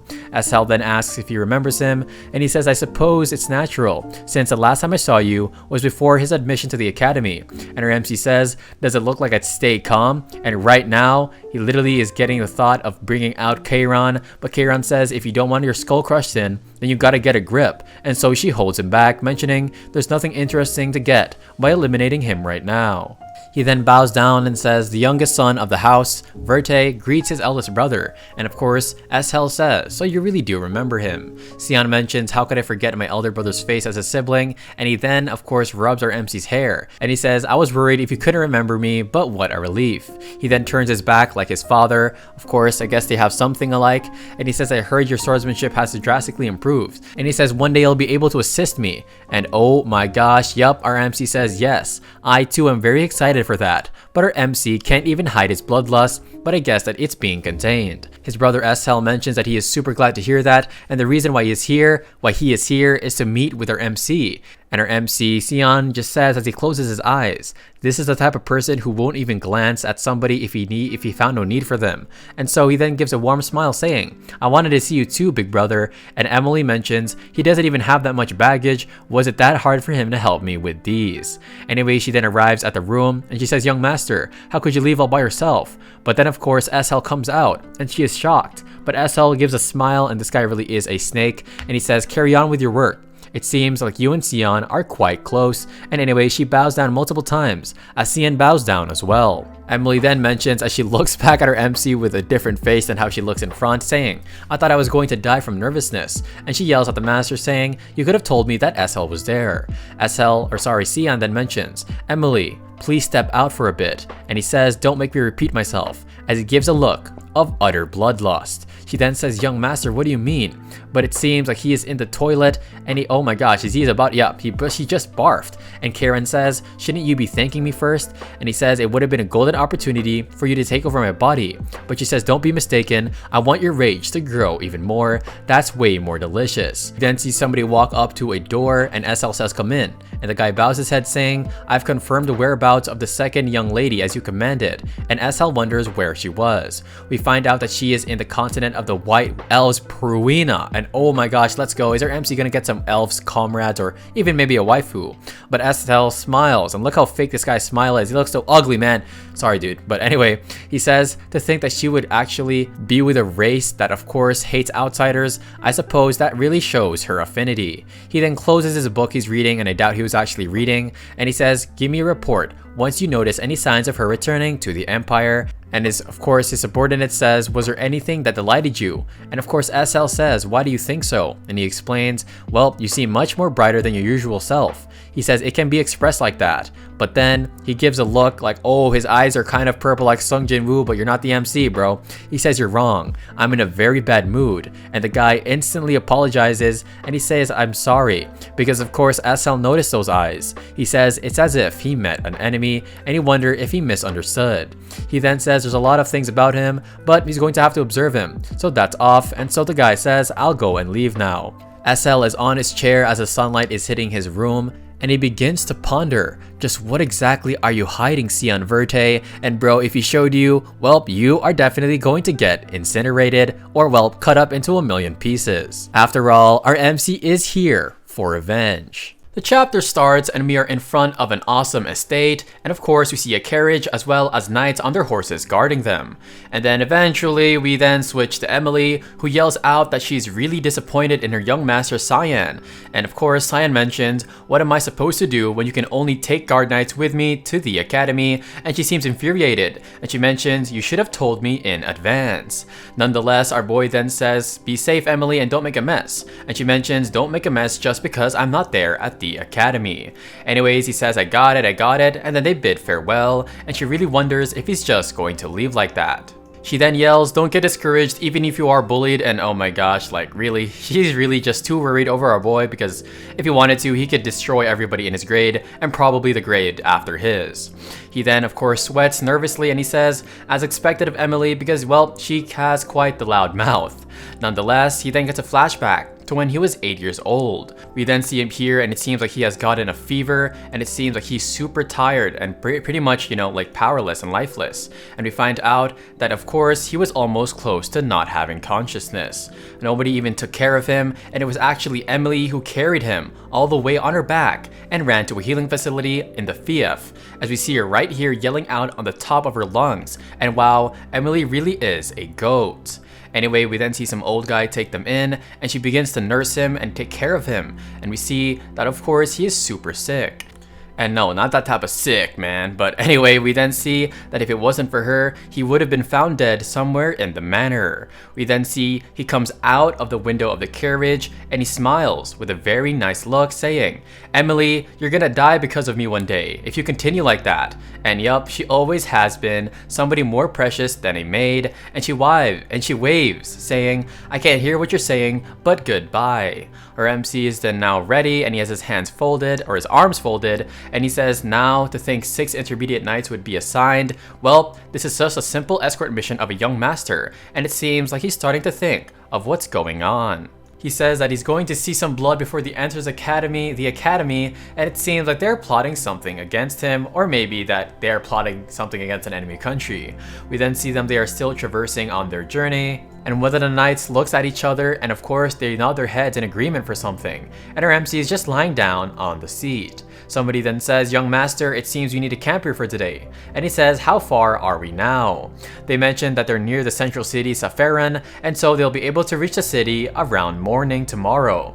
He then says, call me when you're done preparing, and of course our MC looks at us breaking the fourth wall saying he's lying, and there's no forest like this near Safaran. And of course, he mentions as he looks up into the air, they're telling me that they're going to camp in the middle of nowhere when they're not even in a shady spot as we see the sun glistening. We then hear, you can now exit, master, and our boy exits with his hands in his pockets saying, the air is quite good around here. And he mentions, whose order was it? And oh my gosh, they are literally circling around him in a convex form. And of course, everybody gets kind of nervous because they didn't expect him to know about their plan. Of course, the guy says, you're laughing. And of course, he then says with his eyes turning red like he's Sung Jin-woo, whose order was it? And this is my last time asking. One of them says as he smiles, you don't need to know, you're going to be dead soon. Typical side character behavior. They then begin to ask for apologies, or they apologize, what the heck, and they say no personal feelings. And really, how are you going to apologize when you're literally going to try to eliminate him? But hey, you know what? It's whatever. They mention, we'll make your final moments as painless as possible as a sign of respect, but that's what our MC should be saying, and with no respect at all. Anyway, they go to attack our MC, however he dodges it. And well, we see something flying in the air, and oh my gosh, yup, it was his head. We then see him on the ground here, and of course, he brings out his legendary blade, and he says who did it, and everybody is absolutely nervous. And yeah, bro, this is why you don't mess with the MC, guys. Please take note, guys. That's a rookie mistake. They're absolutely shocked and flabbergasted, and he says, why are you all frozen? And look at our MC, so much red aura coming out of him, as well as his eyes turning red like our boy got the Sharingan. And he says, did you really think that this wouldn't happen? That I wouldn't put up a fight, you imbeciles? And yeah, we gotta chill here, bro. But anyways, of course, we then see somebody, and it is one of the workers from earlier, and he says he can't believe his eyes. And yup, somebody from behind him tries to slice him, but kaboom, he gets sent flying, and our MC goes past him so quick, like he is literally, I don't know who's an awesome swordsman, Musashi Miyamoto, and he goes by these guys one by one, absolutely incinerating them like they just turned into orange juice pulp. But like, hey, one of them tries to get away, but nope, our MC gets him with a dagger, cause yeah, you ain't running away. And somebody then begins to cry, and he then says, as he looks at the damage, and we see a circle of blood around our MC, he says, is this something an 11-year-old can do? And this guy is struck frozen. Of course, our MC gets his dagger back in his hands, and then he looks back at him. And of course, he begins to cry even more like a little baby, like Arthur from the beginning after the end when he was a baby. And of course, he falls to the ground on his butt, and he yells out. And of course, our MC then says, giving an absolutely menacing look at this dude, spill it, you. Who the heck ordered this? Of course, he then crawls away as he's crying. Wow, this is such an embarrassing scene. And he says, Duchess Margaret was the one who ordered us. And our MC thinks in his head, as he sweats in his head like, wait, really? That easy? You're gonna tell me the answer that easy? But yeah, I guess this guy really has a soft heart and a soft being, because he started crying in an instant. But hey, honestly, after what happened, I don't blame him. We then see our MC literally sitting on top of the carriage, and we find out that there's a rumor that young Master Krantz had pleaded some sort of interesting request to Madame Margaret, and so they're guessing that amongst themselves, that is the mission. Our MC, of course, gets a flashback towards Krantz, and he says, really? Oh gosh, this guy's literally running away, and he calls him a coward. However, the guy mentions young master. He says, as he's using the carriage, what's going to happen to me now? He then says, with tears in his eyes on the corners, are you going to eliminate me as expected? He says, you don't seem to be too attached to your life. He then says with a sigh, and it looks like this guy has accepted his fate. We were the ones who attempted to eliminate you first, so we don't have any right to blame you, or I don't have any right to blame you because, well, you know, guys, all of his comrades are gone. But anyway, our MC just folds his arms like an absolute Sigma, and he says, nope, leaving you alive is not different from eliminating you.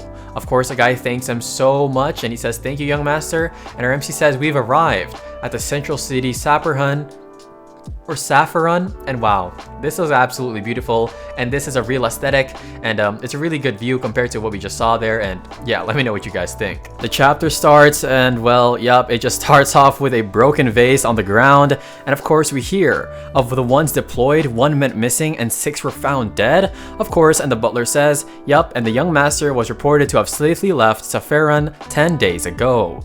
And yup, it is this woman right here, this piece of trash, sorry, but she said that there would be no issue, so how could this be?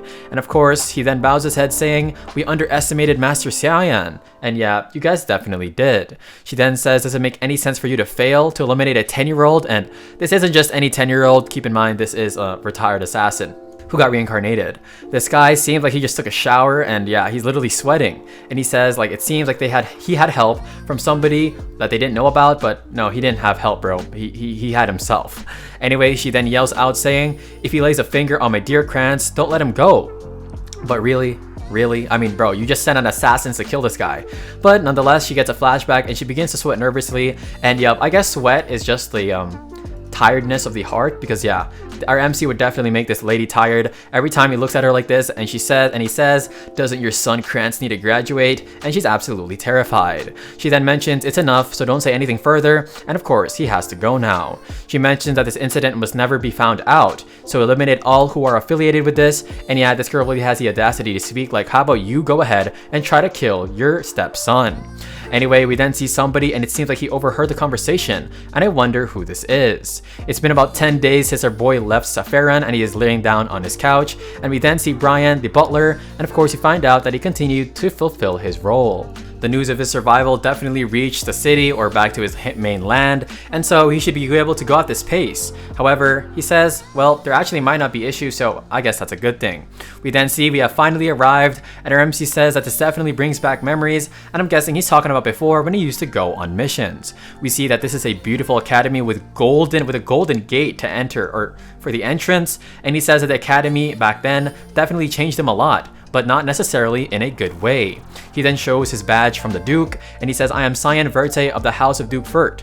And everybody stops in their tracks like, wait, what the heck? And of course, one of them then says nervously, oh, it seems like it's you've been confirmed, and your registration is complete. And she begins to go and do something, or like go through the papers very quickly, and it seems like she's in a rush. He's definitely confused as to what's happening, and he wonders if there was a problem. And she then hands him, it seems to be like an envelope with a golden or silver key, I guess. And of course he says, are you sure you gave me the correct one? He then drops his bags, and yup, this is Brian. And he says, young master, this place is the royal dorms, and look at this place. This looks absolutely amazing, and this is definitely like a 5-star hotel. He says that nobody in their family has ever been assigned the royal dorms, so it seemed like somebody must have influenced this. He then asks if it's the last of the baggage, and Brian says yes, and he's literally shocked, guys. He's absolutely bewildered. He says, I've brought all the baggage that you packed. Our MC mentions, now that we've arrived, your job is over. And of course, Brian looks at him like, oh crap, wait, what do you mean? But then our MC then puts something in his hands, and it seems to be a pouch, and inside are gold coins. And Brian is like, wait, what the heck is this? And our MC then turns his back like he's a protagonist, which he is, and he says, this is the payment. Go start wherever you want to go now. He says, don't go to Velius, since of course, he could get eliminated. But then he drops the bag, and he goes on his knees, and he instantly bows, saying, I, Brian Kendrick, the official knight of Velius, I would like to serve with you my entire life, as long as I live. And of course, our MC just looks at him, and look at our MC. It's like he hasn't slept in days. And of course, he says, wait, you were a knight? I thought you were a carter. And he says, yeah, I was a knight, but I was of the lowest rank, so he's more of a handyman, and bruh. Anyways, Brian then says that his father told him that when he ever met somebody noble and he would want to trust and follow with his life, do not hesitate to serve you. And then our MC says, that's so foolish of you. But then our MC starts to let out his black aura, and he says, what if I betray you later on? And Brian says, even then, I don't mind. But then of course we hear, don't backstab me. And our MC mentions, it's annoying to attend the entrance ceremony, so let's just go for the element examination. He says, yes, alright. And it seems like our boy Brian is kind of dumbfounded. We are now in the Royal Academy Chancellor's room, and we hear there were quite a lot of talented students for this year's element examination, and we see them and they're getting into class. We then see a magic spiraling light appear in the circle of the classroom, and it seems like this is Erin Savelris, and it seems like they're actually testing out their capability for magic, and she is a grade 2 stars, her physique is grade B, and she has 52% of the light element. Next is Set Shakhar Khan, and he has a 3-star magic grade, as well as a physique of an A, and 71% sand. And I'm not gonna lie, guys, even though this guy seems like a bully, just look at this. This guy looks absolutely buff, and a sand magic, that's something you don't see of often. We then see the guy, the Chancellor, begin to rub his beard, and he says, everyone was amazing, but Cyan Verte, this child, was phenomenal, and yup, his magic grade is only a 1-star, his physique is a grade S, wait, what the heck? And his element is 92% darkness. And we then see this is Sarika Negriti, which is the Academy instructor, and she mentions even Ellis Verte, who was once called the child of the deity, has ended at water element of 88 during her graduation, and so our MC is definitely a cut above his sisters and brothers. The Chancellor then mentions, interesting, to think of value that the child praised for her unimaginable talent couldn't even attain would be attained by her sibling. And yup, this is the Chancellor of the Royal Academy. His name is Kundel Quizzle. Tarika then mentions though, seeing his element is darkness, well, before she can say anything, she gets cut off, and the Chancellor mentions, by nature of the darkness element, it may not manifest and go to waste. And he says, but did you know that Cyan Verte was assigned to the royal dorms? And Sarika says, yup, I've heard from the other teachers as well in the academy. And we find out that it was ordered by the Emperor, and Sarika is absolutely shocked by this. We then find out that Sion had apparently saved Princess Arin, or they're finding out about it, and of course, the king is even thinking of their marriage as well, and oh my gosh. We find out that the 5th princess was considered to be excluded from the line of throne, and also the House Verte have created talented individuals that are becoming one. And if that happens, he then asks, what do you think would happen to the empire? She mentions that the empire may be in a bloodbath. And so he says, all we can do is watch, and there's nothing complicated to think of this. We then see our MC with his hands in his pocket like the typical MC, you know what I'm saying, guys. And he says 92%, huh? We find out that in his past life, he was actually just 90. No, just kidding. He was actually 80%, so it seemed to have increased just a bit. We then see he runs into somebody, and yup, it is obviously his cowardly brother with some dude beside him. He says that yup, obviously he would be shocked if somebody he knew to be dead was completely fine. He then begins to sweat as the person behind him says, who is that? Is that the one you treat like a slave? And he says, yeah. But then of course, this fat dude then mentions the son of the Marquis Pentagram of the Garen Kingdom. This is Poper Penneron. He then says with an ugly look on his face, I heard you don't even know your true mom. And it seems like these guys are the ones who tormented our boy in his past life. He then says with a smile on his face, it really is nice meeting you here, you piece of trash. The guy then says as he pushes away, hey, let me be the one to discipline this guy and squash him. But of course his brother's like, wait, Poper, don't do this, because he doesn't know about his strength. His brother then mentions, let's just go to the academy store, but then our MC literally just kicks this guy to oblivion, and of course his brother Krantz is like, Poper, no. But yeah, bro, this guy really thought that he could bully our boy, but well, our MC doesn't even think of this guy as a human. He's just a fly in his eyes, and well, we can see with what just happened. Anyway, our MC then says with his hands still in his pocket, he didn't even take out his hands off his pocket, guys. That should show you how OP our boy is. And of course he then says, Krantz, why don't we have a talk? He then puts his hand on his shoulder and he begins to sweat even more profusely, and he starts to cry as well. And bro, you might need some Gatorade to replenish your electrolytes, and no, I'm not sponsored by them. He then gives him a look of utter despair right behind him. He says, if I happen to catch you one more time scheming behind my back, you won't be graduating with all your limbs intact. And that was some bars, and yep, that was some truth as well. And then he falls to the ground, and look how terrified this guy is, and our MC just smiles saying, my academy life is definitely going to be good now. And yeah, bro, it definitely will be, considering how your older brother who used to bully you, well, he's definitely under your feet now. We then are in some sort of library, and this looks absolutely majestic, and we see somebody walking in. It is Professor Sarika, and she says either a disaster or a hero. She should be more attentive to the student called Cian, our boy MC. She then is looking for a book, and she's actually quite surprised to not find it there. And yeah, I guess this girl is a nerd or something. Our MC is, oh my gosh, he's right behind her, arms folded, and he has his hand out with the book saying, are you looking for this? And she then says as she laughs off, well, kind of nervously, well, and awkwardly, this is a forbidden area, little boy. How the heck did you get here? And she's actually surprised that she couldn't feel his presence. She then says, your name is Cian, right? Could you please give me back that book? And her MC just smiles saying, oh, yes, I should definitely return this to you, that's why I just took it in the first place. He then hands it to her, and we hear, thank you, Cian. But just at that second, oh my gosh, it seems like he almost got attacked, and the book is torn in half. And her MC then says kind of nervously, weren't you looking for that? And oh my gosh, he then asks the leader of the assassination organization, Mist, Sirika Negriti, and look at this, guys, what a plot twist. She says, who are you and how did you find this? And look like her demeanor has changed from a shy professor to an absolutely bloodlusted one. We find out that in his previous life, his first impression of Professor Sarika was actually ordinary, as we see it right here, and we find out as she says to him, one-on-one interaction is important for a student's growth, but our MC mentions that he doesn't particularly care. We find out that she expected growth from him when all he received was bullying from his own brother from the same house, and he says that it felt like a joke. However, his eyes lit up technically. My bad, guys, my grammar's kind of bad right now, but anyway, we find out that she says that she's interested in him, and she mentions an extraordinary value of darkness element at 84% is kind of rare. And so she says a lot of people don't really understand what darkness element is, so I think your growth is infinite, not Manhwa infinite. But hey, subscribe to the channel, guys. Anyway, our MC is then swept up with mixed emotions as we see her smile here saying, so all the best for your future, Cian. And he says if it's for her, wouldn't she be able to lead me? And yup, that was actually his misunderstanding because he was tricked, as our MC is now in the present, as it gives off a smile here, and it's not that of utter confidence. We then see Sirika, and oh my gosh guys, she looks absolutely dangerous here. And we find out that her being an instructor at the Royal Academy is just her disguise, because in reality, she is a very high-class assassin. We find out that she is the leader of the organization, of the assassination organization Mist, and of course, she is hiding in the midst of the academy where the nobles of the continent gather up to gather. I just said gather twice. Anyway, she mentions, I'll hear the details from my lab, and she just turns away. Our MC is kind of bewildered and he said, why is she so calm?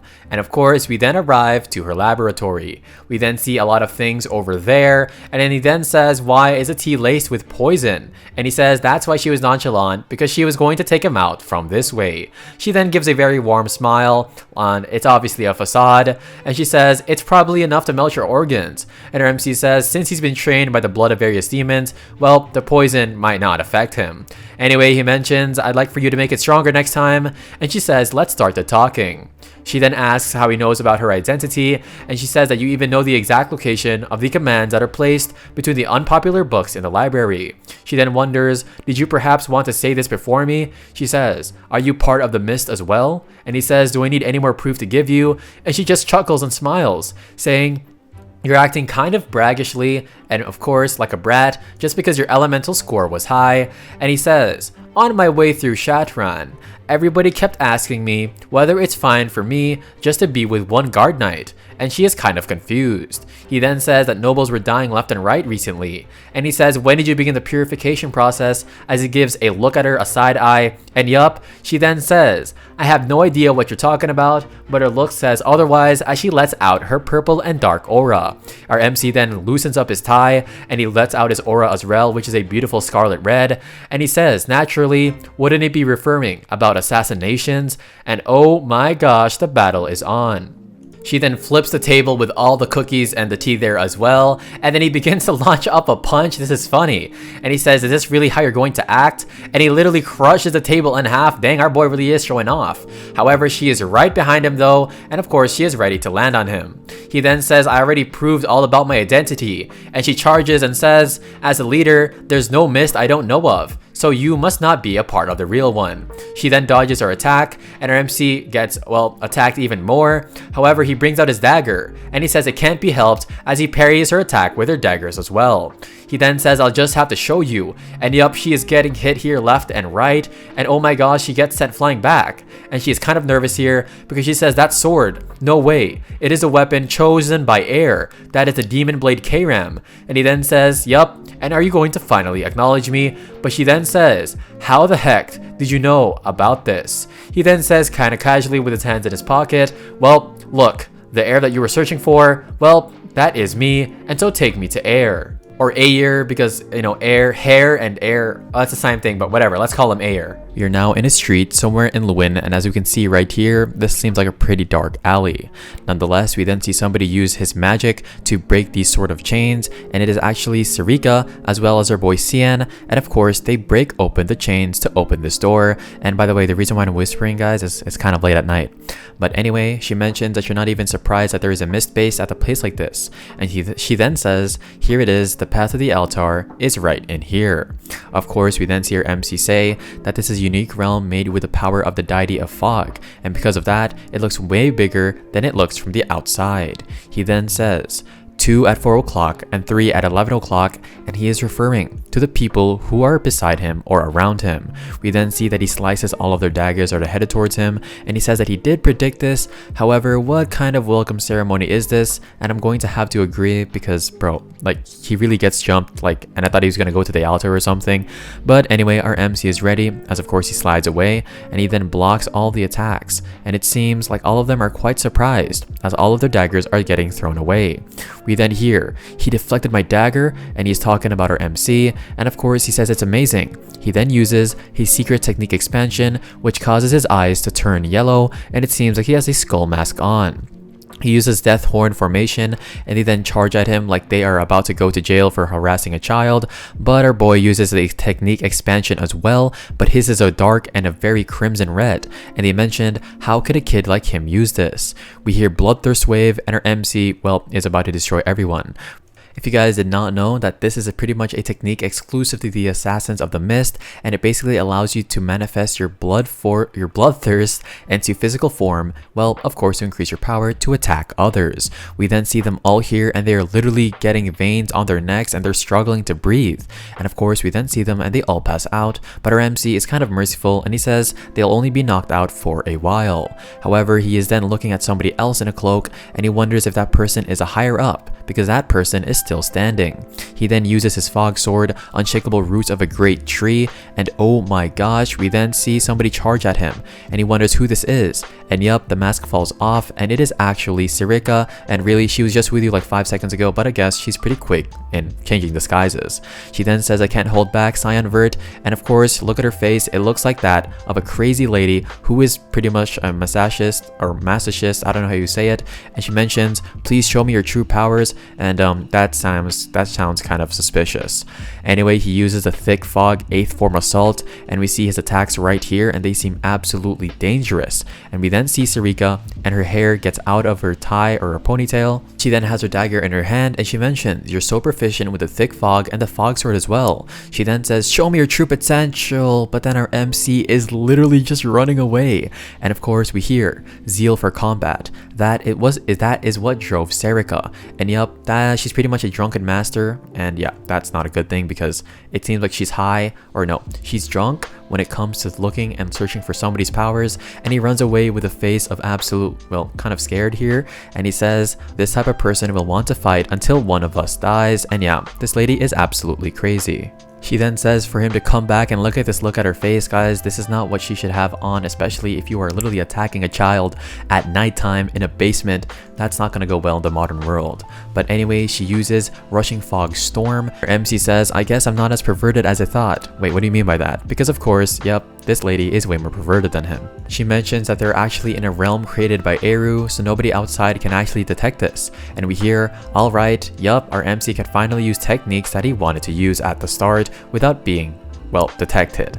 We then see he manifests his red aura right here, his scarlet aura, and he brings out his dagger, and oh my gosh, she says that he can end up killing her, guys. Don't do this at home. I don't think you can do this at home, but anyway, he then falls to the ground though, and of course Sirika is kind of confused, and something begins to take form, and oh my gosh, it is his blade. She then folds her arm and she says, I didn't want to intervene, so you must know me. She then bows down and kneels, and she says, you are the demonic sword Kairam, and she mentions, what's up with this situation? You say you worship Eru, so why are you attacking my heir? She mentions, I just wanted to check if he is the successor, and no, I think you're just crazy, but anyway, she then launches out her black aura, which is way more devious and menacing than our boys, and she says you could have just called for your deity instead. But we all know that Sirika is not going to do that because she wants to have fun fighting. She then brings out some of her nails and she says, if you want to, I can be your opponent, and she looks very intimidating here, but she looks pretty cool. Of course, Sirika says, I think we should pay attention to your successor, and our MC is literally coughing out, or like blood's coming out of his mouth because he's injured, and she says, how the heck are you dying? Sirika mentions, it's because you went into your whole form, and because of that, it's eating away at the MC's life force. She then picks him up by the collar, and she says, this is nothing. What was the point of drinking all that beast blood? Because, well, he was supposed to get stronger, and a stronger, well, capability to withstand her form, but it seems like it didn't really help at all. She then says, I am the Hallmaster Sarika Negrith of Mist, and she mentions, do not reject any fights, and if you're the opponent, I can't turn it down. And look at her face, it's like she's part of the Food Wars cast, and our boy just cooked her up one of the best meals on earth. And of course, we then see Kairam think in her head, what's wrong with her? And even she is scared, and if the strongest blade in history is scared, then you know something's wrong. Anyway, our MC then stands up, and he's fine again, like, guess that's really plot armor. He then asks why she manifested into reality, and she says, just stay behind, I have to teach that wench a lesson, and yup, the roasting session begins. She then mentions it'd be an honor, Kairam, and yup, look at their faces, they're both ready to battle. However, we then hear a voice say that's enough as they are both confronting each other, and oh my gosh, something then begins to manifest and it is a portal, and our MC seems very intrigued as well. He then tells them to send the successor to the altar, and of course they have to obey, and our MC smiles, saying he finally gets to meet Eru, the deity of darkness, and look at this person with his legs folded, and oh my gosh, on this dark throne. It looks like a grave, but yup, I feel like this conversation or this interaction is going to be, quite funny, but hey, we never know. Hey guys, thank you guys so much for reaching the end. Make sure to comment down assassin if you made it all the way this far, and do not forget to smash that like button. Let's smash the like button this time, and I hope you guys do enjoy the next videos that are to come. Make sure to check out these recaps if you want to watch some more, and without further ado, I'll see you guys in the next recap.